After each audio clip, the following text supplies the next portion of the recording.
Is this what we've come to? As racism in America is chased into hiding to the extreme fringes, there's a new rise of people wanting to pull it back to serve their own political and personal expediency.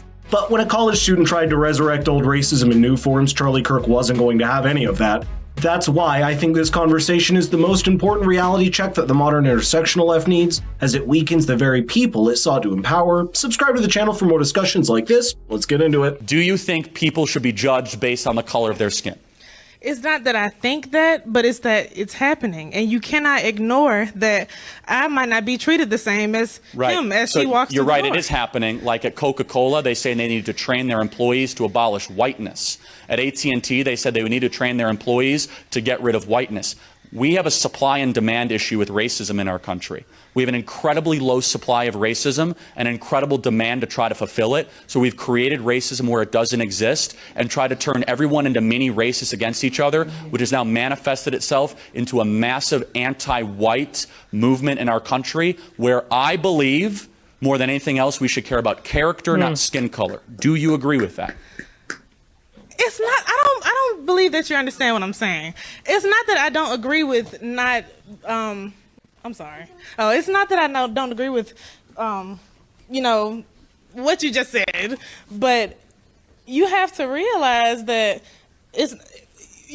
black people are like, white people are not being hunted after. Y'all can come here and live a great freaking life. Alabama is a safe haven. The PhD fraternities and sororities are a safe haven You for think white you're people. Being hunted? Let me tell. Okay, y'all can laugh, but until you have walked as a black person on this campus, y'all truly don't understand. And I've gone to school with white people my whole life. I've gone. So but it's just. I will end with this. You're not being hunted at the University of Alabama.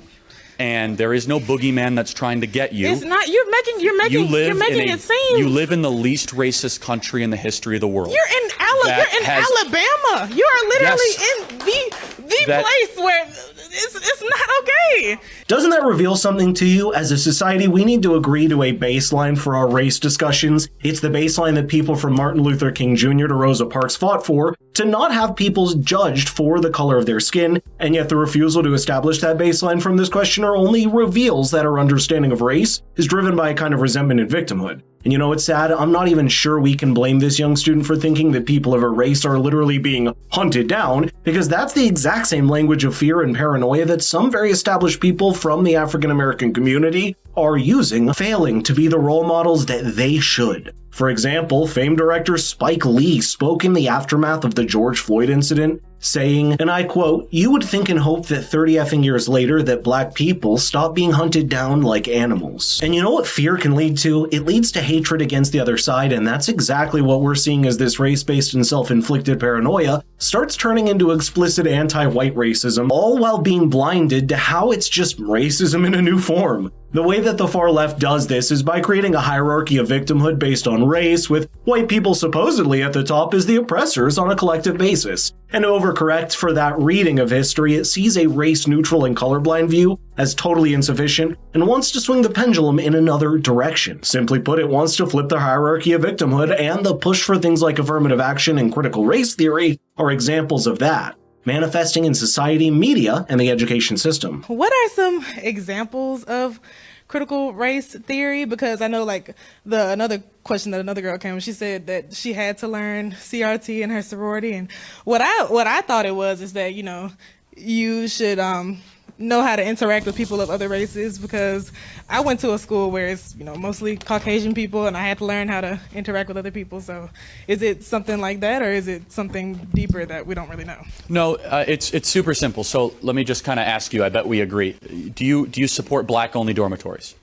Well, when I think of black-only dormitories, I believe that you're talking about like maybe HBCUs, because it's mostly black people. No. Where are these? Western Washington University, public school in Washington, has black-only dormitories. Is that something you would support? I mean, I would probably live in one, but I mean, that Wait, so you don't want to live with white people? I didn't say, I mean, I didn't say that, but I mean, it's kind of hard sometimes. Like, I have multiple, I mean, you know, I have a lot of white friends or whatever, but sometimes, I mean, it's hard to fit in here. Well, when you go here and you're a different color. I mean, it's not hard to. What would you support? White-only dormitories? It's some around here. Not many black people go here, so it technically is white only if you think about it. No, it's not.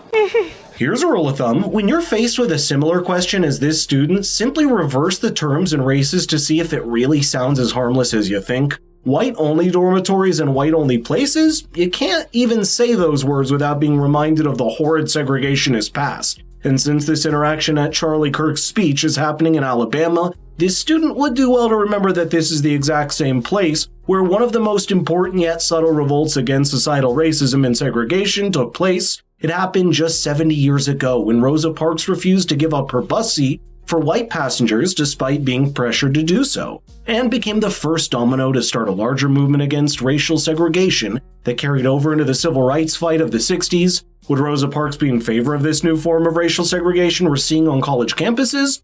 Certainly not. And it's just a lesson that we've come full circle in our fight against racism in all forms and directions with the far left's intersectional ideas. You mean the place that has given you more talking time than any other person here, and where they sit respectfully? You're supposed to shut me down and be like, go sit down? I mean, of course I'm going to talk to you. That would have happened 100 years ago. You're right.